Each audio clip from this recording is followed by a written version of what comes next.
நான் தன்னம்பிக்கை பேச்சாளராக உலா வருகின்ற பொழுது எனக்கு நிரம்ப பிடித்த அருணிமா சின்ஹா பற்றி நான் சொல்லுவேன். அவளை கசக்கி போட்டாங்க ட்ரெயினில், கீழே விழுந்தா. 1:30 மணிக்கு வாலிபால் பிளேயர், பாட்னாலேருந்து போயிட்டு இருந்தா, கீழே போட்டாங்க.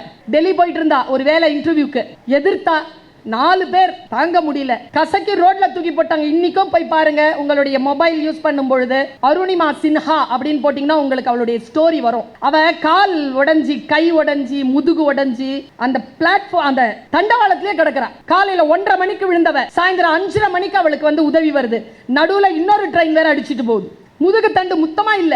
அவளை கொண்டு போய் ஹாஸ்பிட்டல்ல சேர்க்கும் போது ஹாஸ்பிட்டல், பரேலி ஹாஸ்பிட்டல்ல சொல்றாங்க அனிஸ்தீசியா இல்ல, அவ ஸ்போர்ட்ஸ் கேர்ள். ஒரு கால் ஏற்கனவே போயிடுச்சு, இன்னொரு காலை ஆபரேஷன் பண்ணலன்னா அந்த காலம் போயிடும், அனிஸ்தீசியா இல்ல. அந்த பாப்பா சொல்லிச்சான், அப்போ 22 வயசு அவளுக்கு. அவ சொன்னாலாம், காலையிலேருந்து கிடக்கிறேன், நாய் பக்கத்தில் வர்றத மயக்கத்தில் கல்லடி பட்டு பட்டு உட்காந்துட்டு இருந்தேன், கல்லால் எடுத்து அடிச்சு அடிச்சு ரொம்ப வலிச்சுது எனக்கு, அதை விடவா வலிச்சிட போது, ஆபரேஷன் பண்ணுங்கன்ட்டான். அனிஸ்தீசியா இல்லாமல் ஆபரேஷன் பண்றாங்க. அடுத்த நாள் 10:30 மணிக்கு தான் அனிஸ்தீசியா வருது. கொஞ்சம் நினைச்சு பாரு, அந்த ராத்திரி அவளுக்கு எப்படி இருந்திருக்கும். அவ அந்த துக்கத்தை கடந்து அனிஸ்தீசியா வந்து 3 நாள் தூங்குறா. 4வது நாள் எந்திரிச்சு எல்லாரையும் பார்க்குறா. அவங்க மாமா வர சிரிச்சுக்கிட்டே சொன்னாரா, என்ன எவரெஸ்ட் ஏறலாமா? உடனே அவ சொன்னாலா, என்ன கிண்டல் பண்றீங்களா, கால் இல்லைன்னு சொல்லி காட்டுறீங்களா?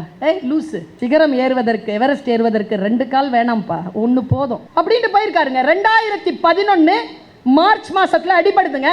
2013 மே எவரெஸ்ட் ஏறிட்டா அருணிமா சின்ஹா, ஏறிட்டா.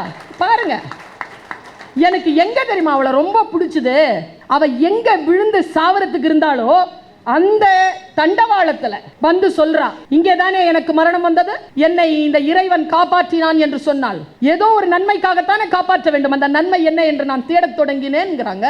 இங்க எத்தனை ஃபர்ஸ்ட் ஜெனரேஷன் உட்கார்ந்துருக்கீங்கன்னு தெரியல. உன் பாட்டிக்கு கிடைக்காத, உன் அம்மாவுக்கு கிடைக்காத எத்தனையோ வாய்ப்பு உனக்கு கிடைத்திருக்கிறது. அருணிமா சின்ஹா மாதிரி பாரு. எதுக்கு அருணிமா சின்ஹா உட்கார்ந்துருக்கிற நம்ம அமைச்சர்? 2004 ரோடு ஆக்சிடென்ட், பனைமரம் உயரத்துக்கு கார் தூக்கி அடிக்குது, கால் மட்டும் 6 துண்டு. அவங்க முன்னால் உட்கார்ந்துருக்கார். இன்னைக்கு மருத்துவம் மற்றும் மக்கள் வாழ்வுத்துறை அமைச்சர்.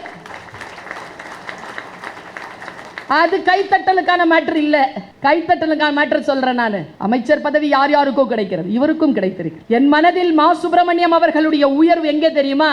2004 அவருக்கு ஆபரேஷன், இன்னைக்கும் பிளேட் வச்சிருக்காரு காலில். சொன்னார், இப்பதான் அண்ணன் சொன்னார்.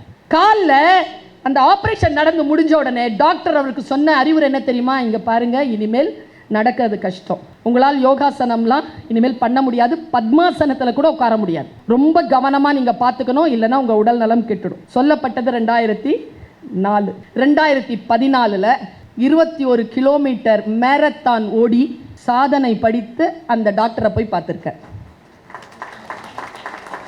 நேற்று வரைக்கும் 152வது மேரத்தான் ஓடிட்டார். 21 கிலோமீட்டர் ஓடுறாருங்க. 14 கிலோமீட்டர் டெய்லி ஓடுறார், நடைப்பார். எங்க வெளிநாடு போனாலும் எல்லாரும் மாலுக்கும், எல்லாருமே சாப்பிட்ற இடத்துக்கும், எல்லாரும் வேடிக்கை பார்க்கும் பொழுது இவர் மட்டும் நடைபயிற்சியில் இருப்பார்.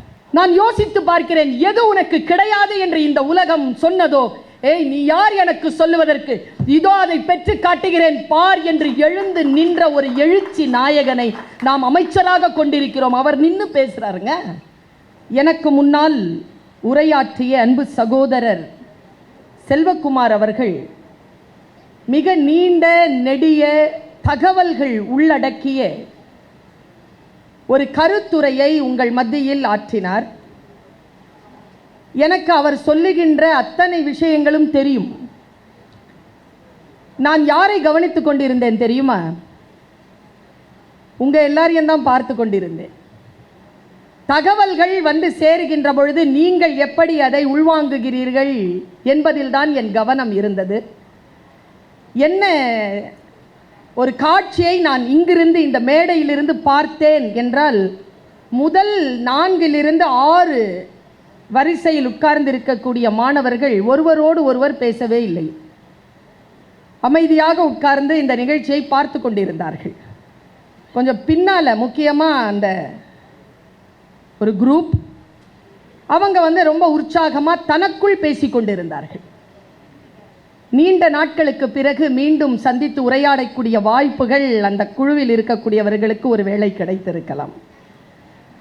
அத்தகைய குழந்தைகளுக்கு ஒரு விஷயம் சொல்கிறேன், நீங்கள் அமைச்சர் அவர்கள் உரையாற்றுகின்ற பொழுதும் செல்வகுமார் அவர்கள் உரையாற்றுகின்ற பொழுதும் பக்கத்தில் இருக்கின்றவர்களோடு பேசிக்கொண்டிருந்தீர்கள் என்றால் நீங்கள் எதையோ ஒன்றை மிஸ் பண்ணிட்டீங்க. இன்னைக்கு என்ன மிஸ் பண்ணீங்கிறத சொல்கிறேன்.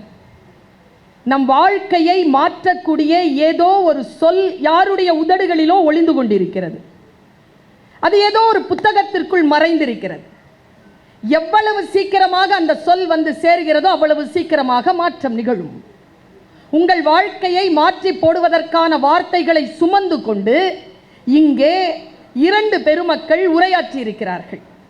ஒரு குறிப்பு மட்டும் தரேன். முக்கியமாக இந்த 15 to 17 வயசு இருக்கக்கூடிய பிள்ளைகளுக்கு ஒரு குறிப்பை மட்டும் கொடுக்குறேன். நாம் எதிர்பார்க்கிற ஒரு செய்தி, ஒரு சொல் நமக்கு முன்னால் வருகின்ற பொழுது நம் கவனம் சிதறுகின்ற காரணத்தினால் நம்ம கடந்து போயிடும். மறுபடியும் அது ஒரு சுத்திட்டு நம்ம கிட்ட வந்து சேர்றதுக்கு 30-40 வருஷம் ஆயிடும். அதனால் கவனத்தை சிதற விடாமல் வந்த வேலையை முழுமையாக பார்க்கக்கூடியவர்கள் ஜெயிக்கிறார்கள். நான் என்னுடைய அமைச்சர் அவர்களுக்கு சொல்லுகிறேன், இது நான் ஆசிரியராக பணியாற்றி நிறைவு பெறுகின்ற 24 வருடங்கள் முடிந்து 25வது வெள்ளி விழாவிலே நான் காலடி எடுத்து வைத்திருக்கேன். என்ன ஒரு மகிழ்ச்சினா, எனக்கு என்னுடைய இந்த 24 ஆண்டுகால வாழ்க்கையிலையும் ஒரு குழந்தை கூட என் கிளாஸ்ல ஃபெயில் ஆனதில்லை, ஃபெயிலாக விட்டதில்லை, பிடிச்சிடுறது. இன்றைக்கு நான் நன்றி செலுத்துகிறேன். உங்களுக்கு புரிகிறதோ புரியவில்லையோ எனக்கு தெரியாது. ஒரு நிலைத்த மனதோடு நான் தமிழக அரசிற்கு நன்றி செலுத்துகிறேன். வெறும் பெண் பிள்ளைகளை மட்டும் எடுத்து கொஞ்சுகிறீர்களே என்று என் தாய் மனம் எப்பொழுதும் ஒரு நிலையிலே ஏங்கும். ஏனென்றால் எனக்கு ஒரே ஒரு ஆண்மகன். இந்த பசங்களை பற்றி கவலைப்பட மாட்டேங்கிறீங்களே. தமிழ் புதல்வன் என்கின்ற திட்டத்தை முன்னெடுத்து இருக்கிறோம். அவர்களுக்காக கூட இனி இந்த அரசு பணியாற்றும் என்று சொன்ன இனிப்பான செய்தி என் காதுகளை வந்து அடைந்தது. உங்களுக்கு கோடான கோடி நன்றிகள். எங்க இந்த +2 and 10th படிக்கிற பசங்க மட்டும் கொஞ்சம் நிமிர்ந்து உட்காருங்க.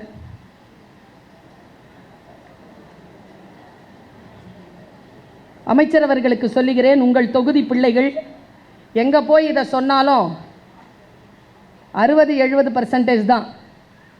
உங்க தொகுதியில் 98% எழுந்து உட்கார்ந்துருக்கு. அந்த 2 பேர் யாருன்னு அப்புறமா சொல்றேன். இந்த உலகத்திலேயே ஒரு சொல் வந்து சேர்ந்த உடனே கீழ்ப்படிந்தீர்கள் பாருங்க, அந்த குழந்தைகளுக்கு சொல்லுகிறேன், சொன்ன உடனே நிமிர்ந்து உட்கார்ந்தல்லப்பா, உன் வாழ்க்கையில் இப்போ ஒரு அதிசயம் நடந்திருக்கு. உட்கார்ந்த இடத்துல இருந்தே 2 இன்ச் உயர்ந்திருக்க. உயர்ந்தியா இல்லையா? Stay alert my dear children, stay alert, be aware, speak up. இந்த 3 வார்த்தைகளை இந்த தாய் சொல்லுகிறேன். உன்னுடைய மனதின் அடி ஆழத்தில் அதை பிடித்து வைத்துக்கொள். உனக்கு எது தேவையோ அந்த விஷயத்தை மிக சிறப்பாக வடிகட்டி எடுத்துக்கொள்ளுகின்ற ஆற்றல் நமக்கு வர வேண்டும். நான் உலகம் முழுக்க சென்று தன்னம்பிக்கையை ஏற்படுத்துகின்ற ஒரு பேச்சாளராக இருக்கிறேன்.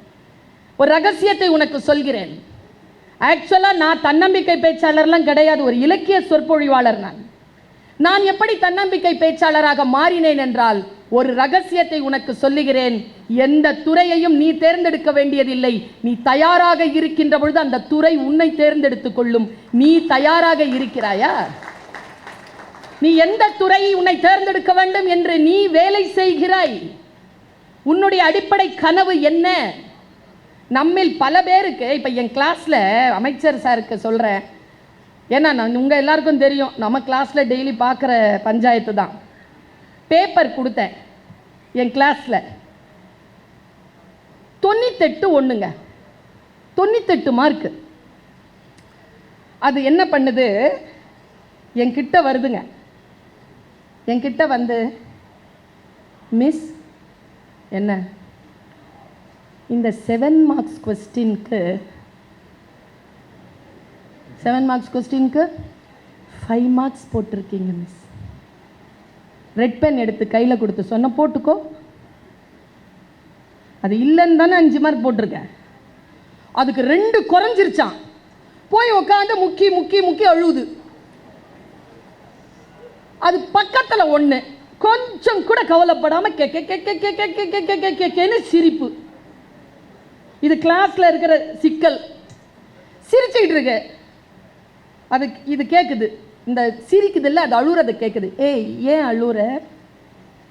அது 98 சொல்லுது, எங்கள் அப்பா திட்டுவார், 2 மார்க் எங்கன்னு சொல்லி திட்டுவார். இது கேட்க சொல்லுது, சி லூஸு என்கிட்ட இருக்குன்னு சொல்லு. அதுக்கிட்ட 2 மார்க் வச்சுக்கிட்டு இருக்குது. அது 2 தான். இந்த 2 வாங்கிக்கிட்டு சிரிக்க கூடாதுன்னு இதுக்கு தெரில, 98 வாங்கிக்கிட்டு அழக்கூடாதுன்னு அதுக்கும் தெரில. இதை பேலன்ஸ் பண்றதுக்கு தான் இன்றைக்கு இவர்கள் இவ்வளவு பாடுபடுகிறார்கள். 2 பேரும் தன்னுடைய கல்விக்கான சூழலை புரிந்து கொள்ளுங்கள். கல்விக்கான சூழலை எப்படி புரிஞ்சுக்கிறது, எப்படி பேலன்ஸ் பண்றது? நான் ஒரு விஷயத்தை சொல்றேன் குழந்தைகளே, ஆஸ் எ டீச்சர் எனக்கு தெரியும், நான் பாடத்தை நீங்கள் படிப்பதற்கான வழிமுறையைத்தான் சொல்லித்தர முடியுமே தவிர பாடத்தை உங்களுக்கு சொல்லித்தர முடியாது. உங்கள் மொழி வேறு, இப்படியெல்லாம் நீங்கள் படித்துக் கொள்ளலாம், இப்படியெல்லாம் நீங்கள் போகலாங்கிற வழியைத்தான் நாங்கள் காட்டுகிறோம். பல நேரங்களில் நான் யோசிச்சு பார்க்குறேன், நம்முடைய வாழ்க்கையில் நமக்கு சில வாய்ப்புகள் வருது. எனக்கு நீங்கள் எங்கேயோ போய் ஒரு வறுமையான சூழ்நிலையில்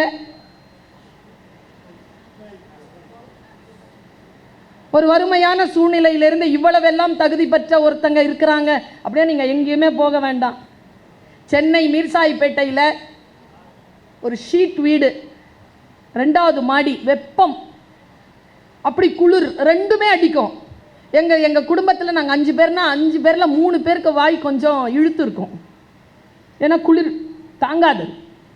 சாப்பாடு ஒரு வேளை தான். மாநகராட்சி பள்ளிக்கூடத்தில் தான் படித்தோம்.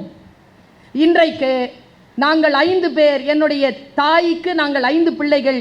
என்னுடைய மூத்த அண்ணன் கேட் இன்ஜினியர், என்னுடைய அடுத்த அக்கா MBA, 3வது நான் PhD டாக்டரேட், 4வது என் தங்கை MA இங்கிலீஷ் லிட்ரேச்சர், 5வது என் தம்பி MSc MTech. அவன் ஃபெடரலில் அமெரிக்காவில் சிட்டிசன் வாங்கிக்கிட்டு அங்கே இருக்கிறான். நான் ஒரு விஷயத்தை உங்களுக்கு சொல்கிறேன் குழந்தைகளே, நானே ஒரு உதாரணம். சத்துணவு சாப்பிட்டு வளர்ந்த குழந்தை நான். இன்னைக்கு 31 நாடுகளுக்கு மேல் பயணம் செய்து கொண்டிருக்கின்ற ஒரு பேராசிரியராகவும் சென்னை பல்கலைக்கழகத்துக்கு கீழே பணியாற்றுகின்ற இணை பேராசிரியராகவும் இருக்கிறேன் என்றால் கல்வி என்கின்ற ஒரு ஆயுதத்தை சரியாக கையில் பிடித்துக் கொண்டேன். படித்தது தமிழ் இலக்கியம்தான். என்ன படிக்கிறோங்கிறதே கிடையாது, எப்படி படிக்கிறோம், படித்ததை எந்த அளவில் கொண்டு போய் மார்க்கெட் பண்றோங்கிறது. எதை வேண்டுமானாலும் படி. எனக்கு தெரிஞ்ச MBBS படிச்சுட்டு சினிமா எடுத்துட்டு இருக்கிற ஆட்களை தெரியும். ஒரு ஊசிக்கு 5 ரூபாய் வாங்கிட்டு சின்ன ஒரு டிஸ்பென்சரி வச்சிருக்கக்கூடிய டாக்டர்ஸையும் தெரியும். வெறும் கான்ஃபரன்ஸ் கவுன்சிலிங்க்கு 5 நிமிஷத்துக்கு $15 வாங்குற டாக்டரையும் தெரியும். ஆக நாம் எதை படிக்கிறோம் என்பதல்ல. உங்க எல்லாரையும் நான் பார்க்கிறேன். உங்களுக்கு நான் இப்படி சொல்லிட்டு போறேன். நான் இப்போதான் அமைச்சர்கிட்ட பக்கத்தில் காதல ஒரு விஷயத்த சொன்னேன். சார், இந்த பிள்ளைங்கள்லாம் ஜெயிச்ச பிள்ளைங்கள்ல எல்லாம் 500 above 600க்கு. இது இல்லாமல் இதே சைதாப்பேட்டையில் தேடுனீங்கன்னா எனக்கு தெரிஞ்சு ஒரு 500 பிள்ளைங்களாவது கிடைப்பாங்க சார். யார் தெரியுமா? அவங்கெல்லாம் படிக்கவே முடியாது, ஃபெயில் ஆயிரணும்னு அத்தனை விஷயங்களையும் சூழப்பட்டு தொடர்ந்து ஃபெயில் ஆனாலும் கடைசி கட்டத்தில் நான் ஃபெயிலாக மாட்டேன் என்று சொல்லி நிமிர்ந்து பாஸ் செஞ்ச குழந்தைகள் இருக்கிறாங்க. அந்த 500 பேரையும் அழைத்து இத்தகைய நிகழ்ச்சியை நீங்கள் அடுத்த வருடம் வைக்க வேண்டும். அவர்களுக்குமானது தானே. எல்லாரும் ஃபர்ஸ்ட் மார்க் வாங்கினா அப்போ யார் செகண்ட் மார்க் வாங்குறது? இப்போ செகண்ட் மார்க் வாங்குறதுக்கு இடம் கிடையாதா? இப்போ நான்லாம் யாரு? நான்லாம் சுமாராக படிக்கிற பிள்ளை தான். ஆனால் ப்ராக்ரஸ் காட்டினேன். ப்ராக்ரஸ் காட்டுகின்ற குழந்தைகள் தான். இப்படி ஒரு ரகசியத்தை சொல்லிவிட்டு போகிறேன் குழந்தைகளே. ஃபர்ஸ்ட் யாரு லாஸ்ட் யாருன்னு இருக்காத, பெஸ்ட் யாருங்கிறத பாரு. நீ பெஸ்டா இருக்கிறியா, யூ வின். உனக்காகத்தான் இந்த உலகம். நீ ஃபர்ஸ்ட் வாங்காம இருக்கலாம். இன்னொரு விஷயமும் சொல்ற, பக்கத்தில் இருக்கிற குழந்தையினுடைய மார்க்கை கேட்காத, ஒருபோதும் கேட்காத. அது அவசியமே இல்லை. You progress. நீ 32 வாங்கினியா? நான் சொல்றேன் 96 மார்க் வாங்குறவங்களை 98 மார்க் வாங்குறவங்களை தோக்கடிக்கிறதுக்கான ரகசியத்தை நான் சொல்றேன். 32 வாங்குறியா? அடுத்த டெஸ்ட்ல 34 வாங்கு, அடுத்த டெஸ்ட்ல 36 வாங்கு, அதுக்கப்புறமா 40 வாங்கு. சரி, ஒரு டெஸ்ட்ல 38 தான் ஃபெயில், பரவாயில்ல. 98 வாங்குறவ ஒரு காலத்தில் நீ 38 வாங்கும்போது அவ 96 வாங்கியிருந்தான்னு வச்சுக்கேன். ஸ்ட்ராட்டஜி நான் சொல்கிறேன், நான் ஜெயிக்கிறவ நான் சொல்கிறேன். அவ 98லேருந்து 96 தோக்குறா, நீ 32லேருந்து 38 ஜெயிக்கிற. ஜெயிச்சுக்கிட்டே போ, வாய்ப்புகளை முழுக்க பயன்படுத்த. உன்னுடைய 500 மார்க்கெல்லாம் போதாது, ஊக்கத்தொகை வாங்கிக்கொள், போதாது. ஏன் தெரியுமா? உன்னுடைய காம்படிஷன் எப்படி இருக்கு தெரியுமா? இன்றைய இந்தியாவின் சூழ்நிலை, கல்வி சூழ்நிலை எப்படி இருக்கிறது? தமிழகத்து பிள்ளைகள் எப்படி இந்தியாவில் முதல் மாநிலத்திற்கான பிள்ளைகளாக கல்வி சிறந்த தமிழ்நாடுன்னு சொன்னாங்களே, அந்த கல்வி சிறந்த தமிழ்நாட்டில் வரக்கூடிய குழந்தைகளா நீங்க வரணும்னா உங்களுடைய தோளிலே பொறுப்பு அதிகமாக இருக்கிறது. You show your self, you prove your self. நான் இதை இப்ப பாருங்க, நீங்க எல்லாருமே உதவித்தொகை வாங்குறீங்க, அப்படிதானேப்பா? வாங்குறீங்களா? எப்படி திருப்பி தர போறீங்க? ஏதாவது ஐடியா வச்சிருக்கீங்களா? நான் சொல்லித்தரேன் ஐடியாவை. நானும் உதவி பெற்று படித்த பிள்ளை தான். நான் எப்படி அதை திருப்பி கொடுத்தேன்னு சொல்றேன். இங்க பார், நீ உங்களுக்கு தரக்கூடிய இந்த தொகைக்கு உதவித்தொகை, ஊக்கத்தொகைன்னு பேரு. இந்த தொகையை எப்படி இந்த சமூகத்துக்கு திருப்பி தரணும் தெரியுமா? நீங்க இந்த கணக்கு கேள்விப்பட்டு இருக்கிறீங்களா? 7லேருந்து 9 போகுமா? போகுமா? என்ன பண்ணலாம்? திருப்பி கொடுத்துருக்கியா என்னைக்காவது? இல்லை. சீன நாட்டில் எப்படி சொல்லி தராங்க தெரியுமா? 7லேருந்து 9 போகாது அப்படின்னு 7 வீடு தவிக்குமா. அப்போ பக்கத்து வீட்டில இருந்து ஒரு எண் தன்னிடமிருந்து ஒன்றை தந்து உதவும். கடன் என்பது உரியவர்களுக்கு திருப்பி தர வேண்டும்.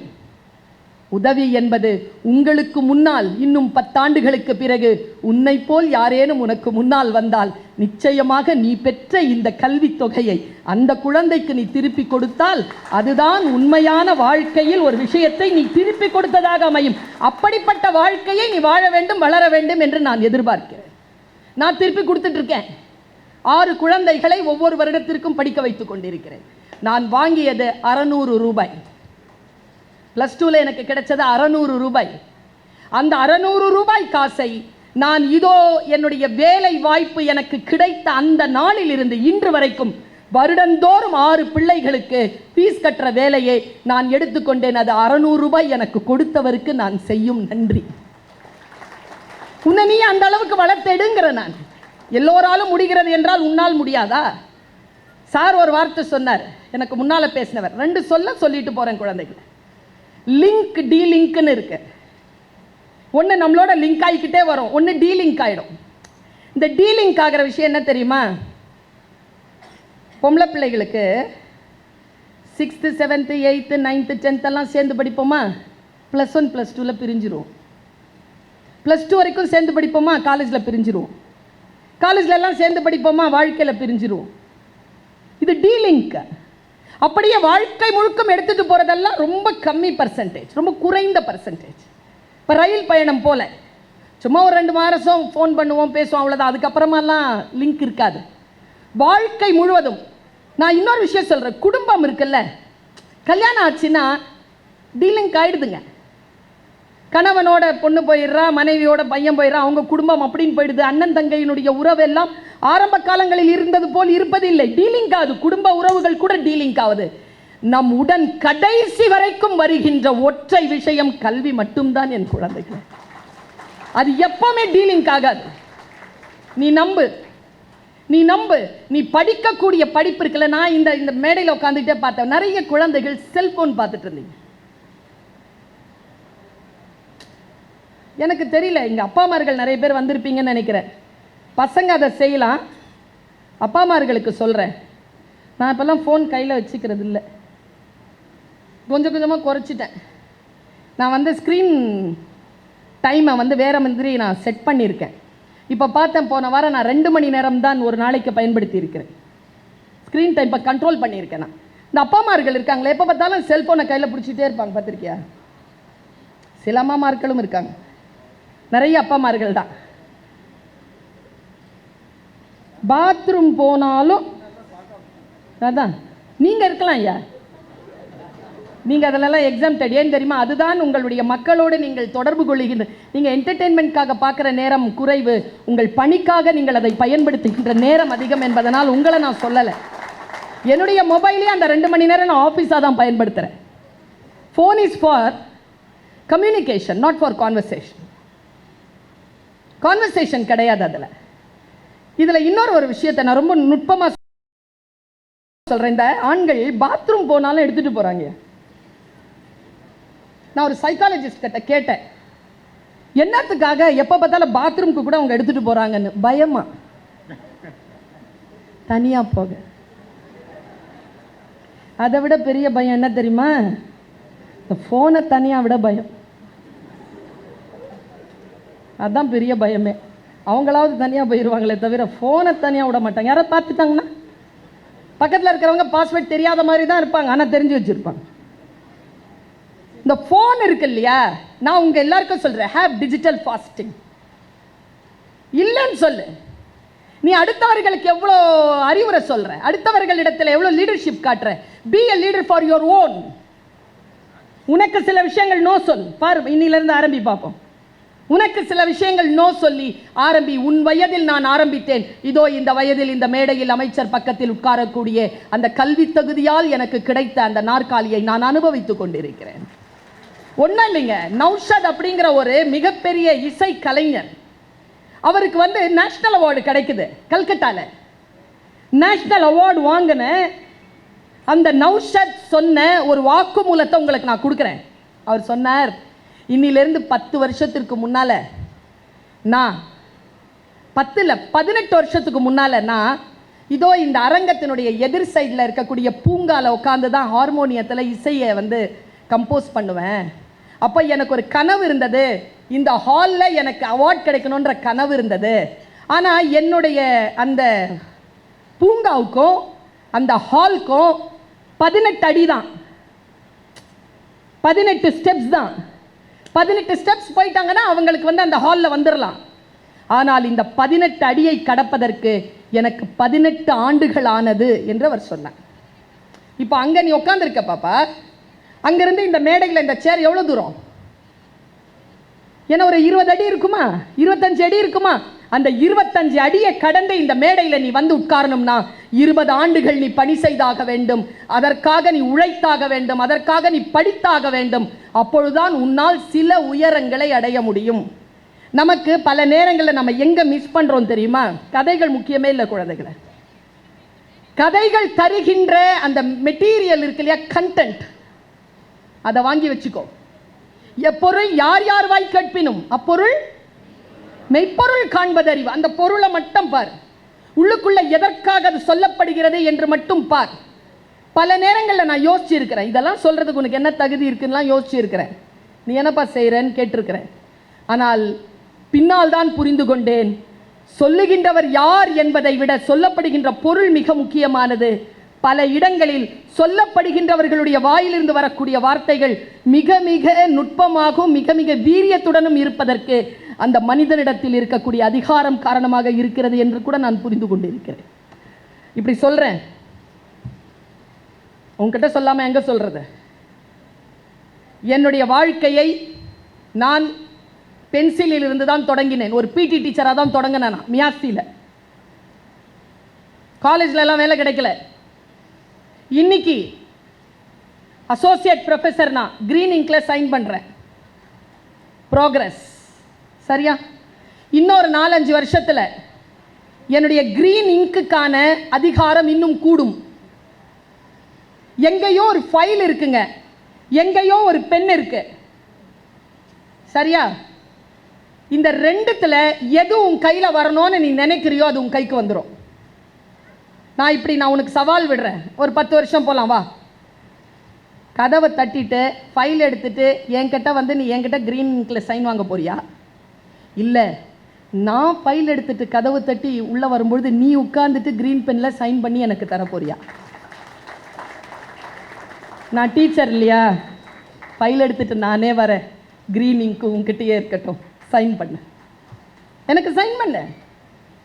இன்னைக்கு நான் சைன் பண்ணுறேன். என்னுடைய ஃபர்ஸ்ட் பிஹெச்டி யூனிவர்சிட்டியில் ஒரு பொண்ணு பிஹெச்டி வாங்கியிருக்கா, நான் சைன் பண்ணுறேன். கிரீன் இங்க்ல சைன் பண்ற, நீ பண்ண. வாய்ப்புகள் உனக்கு தான் அரசாங்கம் விரித்து தருகிறது. இன்னும் 15 நிமிஷத்துல உன் கையில வந்து வாட்ஸ்அப்ல இந்த செயலில வந்து இதெல்லாம் குவியும் என்கிறார்கள். உங்க எல்லாருக்குமே நான் சொல்றேன், உங்களுக்கு ஒரு பாட்டை, ஒரு காசிப்பை, ஒரு ரீல்ஸை பார்க்கும்போது இருக்கக்கூடிய ஆர்வத்தை விட உங்களுடைய வாழ்க்கை வடிவமைக்கக்கூடிய செய்திகளை வாசிப்பதில் ஆர்வம் குறைவாக இருக்கிறது. அதில் ஆர்வத்தை ஏற்படுத்திக்கொள். ஏன் தெரியுமா? ரீல்ஸ் பார்த்தேன்னு வச்சுக்கோயேன், எவன் ரீல்ஸ் போடுறானோ அவன் சம்பாதிப்பான். இப்போ உதாரணத்துக்கு உனக்கே கேட்குறேன், இப்போ சமீபத்தில் இல்லை, ஒரு வருஷத்துக்கு முன்னால் ஒரு படம் ரொம்ப சூப்பராக தமிழில் வந்து எல்லாருமே ஃபேமஸ் ஆச்சு. என்ன படம் வந்து? ஒரு வருஷம் இருக்கும். நிறைய படம் பார்த்துட்டியா? ஜெயிலர்னு ஒரு படம் வந்தது. அதுக்கு யார் டைரக்டர்? ஓ, அப்டேட்டடாக இருக்காங்க சார். அதில் லியோன்னு ஒரு படம் வந்துச்சுல்ல, அதுக்கு இஸ்ரோன்னு ஒரு அமைப்பு இருக்குது, அதுக்கு ஒரு டைரக்டர் இருக்கிறாரு. அவர் பேர் சோம்நாத். நான் சொல்லவா? நீ முதல்ல சொன்னல 2 ரொம்ப நுட்பமாக சொல்கிறேன். அம்மா, நான் ரொம்ப நுட்பமாக சொல்கிறேன். முதல்ல 2 கேள்வி கேட்டல, நீ பதில் சொன்னல. நீ பதில் சொல்றதுனால என்ன நடக்கும்னா, நீ யாரை பற்றி பதில் சொன்னியோ அவங்க நிறைய சம்பாதிப்பாங்க, அவங்க நிறைய வளருவாங்க. நீ சொல்ல சொல்ல நான் 2ஆவதா கேட்டேன்ல, 3ஆவதா கேட்டேன்ல, இஸ்ரோ, அவங்கள பற்றி நீ தெரிஞ்சுக்கிட்டனா நீ நிறைய சம்பாதிப்ப, நீ நிறைய புகழ் பெறுவ, நீ நிறைய மேலே பல இடங்களுக்கு வருவ, நீ நிறைய எக்ஸாம்ஸ் பாஸ் பண்ணுவ. எதை நீ தெரிந்து கொள்ள வேண்டும் என்பதனை நீ முடிவு செய். நான் முடிவு செய்கிறேன் நான் எதை தெரிந்து வைத்திருக்க வேண்டும்னு. இன்றைக்கு இருக்கக்கூடிய தினத்தந்தி பத்திரிகையில் யூபிஎஸ்சி எக்ஸாமுக்காக வந்த இது வருது, பக்கம் போட்டிருக்காங்க.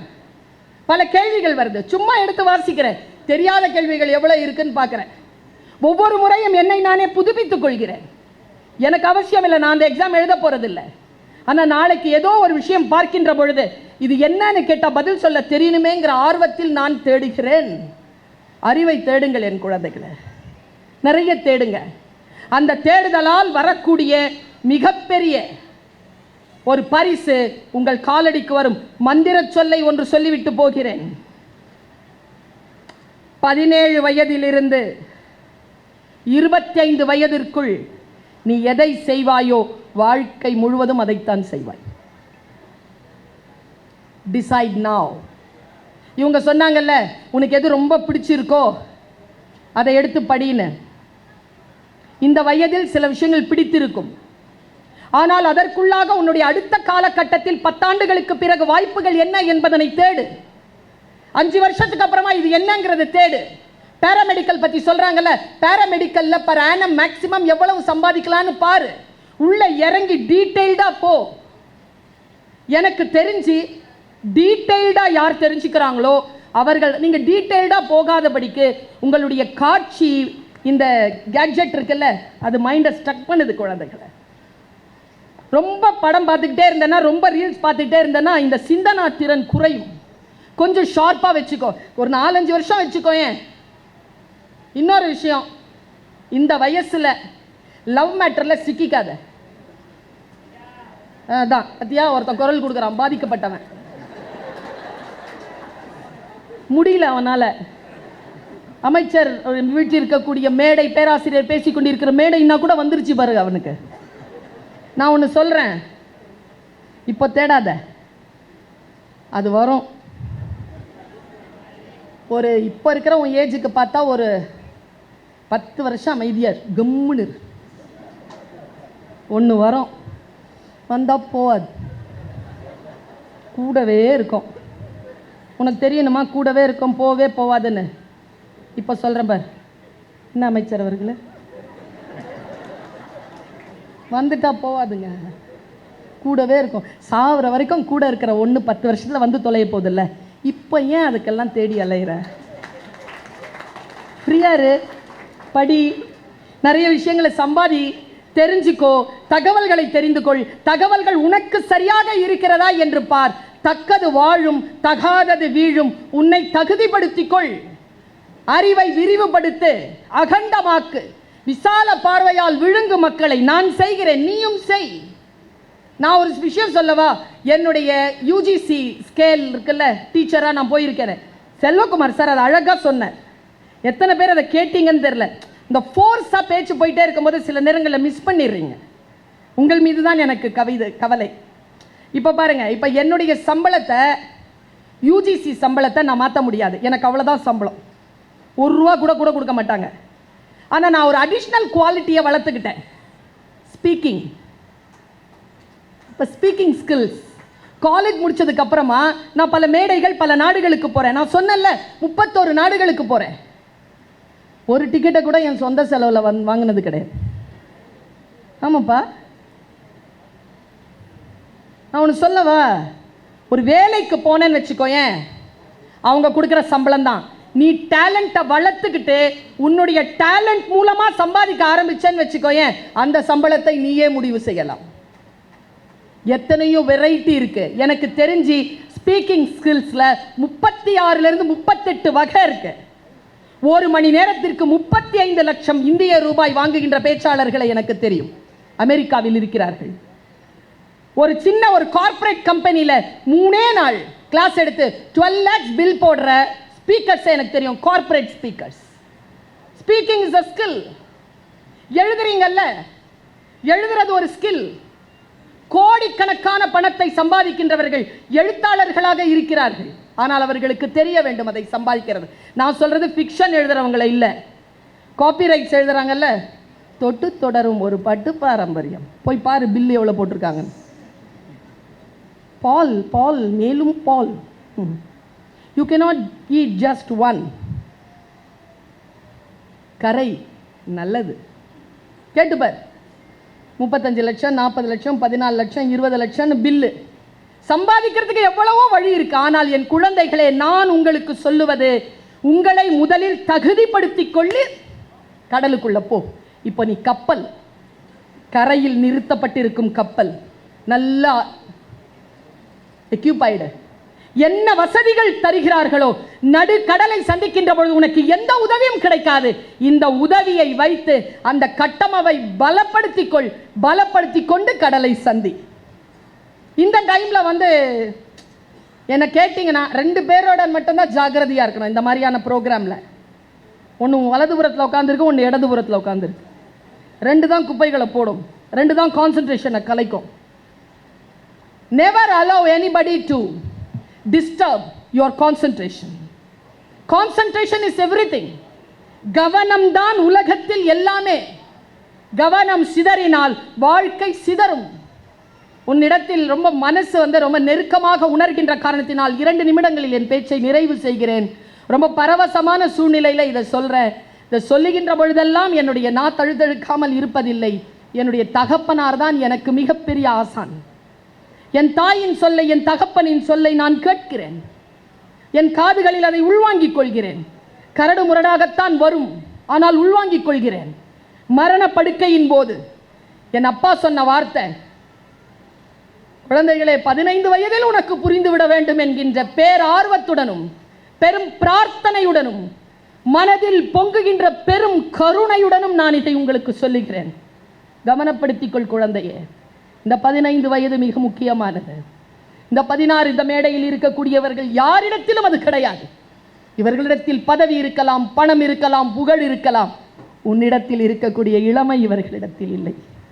உன்னிடத்தில் இருக்கிறது, அறுவடை செய்து கொள். எப்படி அறுவடை செய்வது? அப்பா சொன்னார், தாரிக் ने माजी के वो दौर भी देखे हैं, लम्हों ने खता की थी, सदियों ने सजा पाई. என்ன அர்த்தம் தெரியுமா? காலம் தன் பேரேட்டில் மிகப்பெரிய ரகசியத்தை பொத்தி வைத்திருக்கிறது. அது சொல்லும் ரகசியம் இதுதான். வினாடிகள் தான் தவறிழைக்கின்றன, தண்டனையோ யுகங்களுக்கு கிடைக்கிறது. வினாடிகளில் தான் தவறு, தண்டனை கிடைக்கிறது தலைமுறைக்கு. யுகங்களுக்கு தண்டனை கிடைக்கிறது. நான் தன்னம்பிக்கை பேச்சாளராக உலா வருகின்ற பொழுது எனக்கு நிரம்ப பிடித்த அருணிமா சின்ஹா பற்றி நான் சொல்லுவேன். அவளை கசக்கி போட்டாங்க, ட்ரெயினில் கீழே விழுந்தா. 1:30 மணிக்கு வாலிபால் பிளேயர், பாட்னாலேருந்து போயிட்டு இருந்தா, கீழே போட்டாங்க. டெல்லி போயிட்டு இருந்தா ஒரு வேலை இன்டர்வியூக்கு. எதிர்த்தா 4 பேர், தாங்க முடியல. கசக்கி ரோட்ல தூக்கி போட்டாங்க. இன்னைக்கும் போய் பாருங்க, உங்களுடைய மொபைல் யூஸ் பண்ணும் பொழுது அருணிமா சின்ஹா அப்படின்னு போட்டிங்கன்னா உங்களுக்கு அவளுடைய ஸ்டோரி வரும். அவள் கால் உடஞ்சி, கை உடஞ்சி, முதுகு உடஞ்சி அந்த பிளாட்ஃபார்ம், அந்த தண்டவாளத்திலே கிடக்கிறான். காலையில் 1:30 மணிக்கு விழுந்தவ சாயந்தரம் 5:30 மணிக்கு அவளுக்கு வந்து உதவி வருது. நடுவில் இன்னொரு ட்ரெயின் வேற அடிச்சுட்டு போகுது. முதுகு தண்டு முத்தமா இல்லை. அவளை கொண்டு போய் ஹாஸ்பிட்டலில் சேர்க்கும் போது ஹாஸ்பிட்டல், பரேலி ஹாஸ்பிட்டலில் சொல்றாங்க அனிஸ்தீஷியா இல்லை. அவள் ஸ்போர்ட்ஸ் கேர்ள். ஒரு கால் ஏற்கனவே போயிடுச்சு, இன்னொரு காலை ஆப்ரேஷன் பண்ணலன்னா அந்த காலம் போயிடும், அனிஸ்தீஷியா இல்லை. அந்த பாப்பா சொல்லிச்சான். அப்போ 22 வயசு அவளுக்கு. அவள் சொன்னாலாம், காலையிலேருந்து கிடக்கிறேன், நாய் பக்கத்தில் வர்றதை மயக்கத்தில் கல்லடி பட்டு பட்டு உட்காந்துட்டு இருந்தேன். கல்லால் எடுத்து அடித்து அடித்து ரொம்ப வலிச்சுது எனக்கு. அதை விடவா வலிச்சிட போது, ஆப்ரேஷன் பண்ணுங்கன்ட்டா. அனிஸ்தீஷியா இல்லாமல் ஆப்ரேஷன் பண்ணுறாங்க. அடுத்த நாள் 10:30 மணிக்கு தான் அனிஸ்தீஷியா வருது. கொஞ்சம் நினைச்சு பாரு, அந்த ராத்திரி அவளுக்கு எப்படி இருந்திருக்கும். அவ அந்த துக்கத்தை கடந்து அனிஸ்தீஷியா வந்து 3 நாள் தூங்குறா. 4வது நாள் எந்திரிச்சு எல்லாரையும் பார்க்குறா. அவங்க மாமா வர சிரிச்சுக்கிட்டே சொன்னாரா, என்ன எவரெஸ்ட் ஏறலாமா? உடனே அவ சொன்னாலா, என்ன கிண்டல் பண்ணுறீங்களா, கால் இல்லைன்னு சொல்லி காட்டுறீங்களா? ஏய் லூஸு, சிகரம் ஏறுவதற்கு, எவரெஸ்ட் ஏறுவதற்கு 2 கால் வேணாம்ப்பா, 1 போதும் அப்படின்ட்டு போயிருக்காருங்க. 2011 மார்ச் மாசத்துல அடிபடுதுங்க. 2013 மே எவரெஸ்ட் ஏறிட்டா அருணிமா சின்ஹா. ஏறிட்டா பாருங்க. எனக்கு எங்க தெரியுமா அவளை ரொம்ப பிடிச்சது, அவ எங்க விழுந்து சாவரத்துக்கு இருந்தாலோ அந்த தண்டவாளத்துல வந்து சொல்றா, இங்கே தானே எனக்கு மரணம் வந்தது, என்னை இந்த இறைவன் காப்பாற்றினான் என்று சொன்னால் ஏதோ ஒரு நன்மைக்காகத்தானே காப்பாற்ற வேண்டும். அந்த நன்மை என்ன என்று நான் தேடத் தொடங்கினேன்ங்கிறாங்க. இங்க எத்தனை ஃபர்ஸ்ட் ஜெனரேஷன் உட்கார்ந்துருக்கீங்கன்னு தெரியல. உன் பாட்டிக்கு கிடைக்காத, உன் அம்மாவுக்கு கிடைக்காத எத்தனையோ வாய்ப்பு உனக்கு கிடைத்திருக்கிறது. அருணிமா சின்ஹா மாதிரி பாரு. எதுக்கு அருணிமா சின்ஹா உட்கார்ந்துருக்கிற நம்ம அமைச்சர்? 2004 ரோடு ஆக்சிடென்ட். பனைமரம் உயரத்துக்கு கார் தூக்கி அடிக்குது. கால் மட்டும் 6 துண்டு. இந்த அவங்க முன்னால் உட்கார்ந்துருக்கார். இன்னைக்கு மருத்துவம் மற்றும் மக்கள் வாழ்வுத்துறை அமைச்சர். அது கைத்தட்டலுக்கான மேட்டர் இல்லை. கைத்தட்டலுக்கான மேட்டர் சொல்றேன் நான். அமைச்சர் பதவி யார் யாருக்கோ கிடைக்கிறது, இவருக்கும் கிடைத்திருக்கு. என் மனதில் மா சுப்பிரமணியம் அவர்களுடைய உயர்வு எங்கே தெரியுமா? 2004 அவருக்கு ஆபரேஷன், இன்னைக்கும் பிளேட் வச்சிருக்காரு காலில். சொன்னார், இப்போதான் அண்ணன் சொன்னார். காலில் அந்த ஆபரேஷன் நடந்து முடிஞ்ச உடனே டாக்டர் அவருக்கு சொன்ன அறிவுரை என்ன தெரியுமா? இங்கே பாருங்க, இனிமேல் நடக்கிறது கஷ்டம், உங்களால் யோகாசனம்லாம் இனிமேல் பண்ண முடியாது, பத்மாசனத்தில் கூட உட்கார முடியாது, ரொம்ப கவனமாக நீங்கள் பார்த்துக்கணும், இல்லைன்னா உங்கள் உடல் நலம் கெட்டுடும். சொல்லப்பட்டது 2004. 2014 21 கிலோமீட்டர் மேரத்தான் ஓடி சாதனை படித்து அந்த டாக்டரை போய் பார்த்துருக்க. நேற்று வரைக்கும் 152வது மேரத்தான் ஓடிட்டார். 21 கிலோமீட்டர் ஓடுறாருங்க. 14 கிலோமீட்டர் டெய்லி ஓடுறார். நடைப்பார். எங்க வெளிநாடு போனாலும் எல்லாரும் மாலுக்கும், எல்லாருமே சாப்பிட்ற இடத்துக்கும், எல்லாரும் வேடிக்கை பார்க்கும் பொழுது இவர் மட்டும் நடைப்பயிற்சியில் இருப்பார். நான் யோசித்து பார்க்கிறேன், எது உனக்கு கிடையாது என்று இந்த உலகம் சொன்னதோ, ஏய் நீ யார் எனக்கு சொல்லுவதற்கு, இதோ அதை பெற்று காட்டுகிறேன் பார் என்று எழுந்து நின்ற ஒரு எழுச்சி நாயகனை நாம் அமைச்சராக கொண்டிருக்கிறோம். அவர் நின்று பேசுறாருங்க. அவர் நின்று 20 நிமிஷம் பேசுறார். வார்த்தையில ஒரு தடங்கள் இல்லை.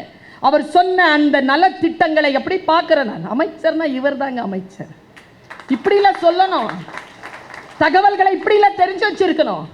நான் யோசிச்சு பார்த்துருக்கேன். நான் கதைகளில் படிக்கின்ற பொழுது இரவு நேரத்தில் மன்னர்கள் மாறுவேடம் அணிந்து உலா வருவார்களாம், நகர் உலா வருவார்களாம்.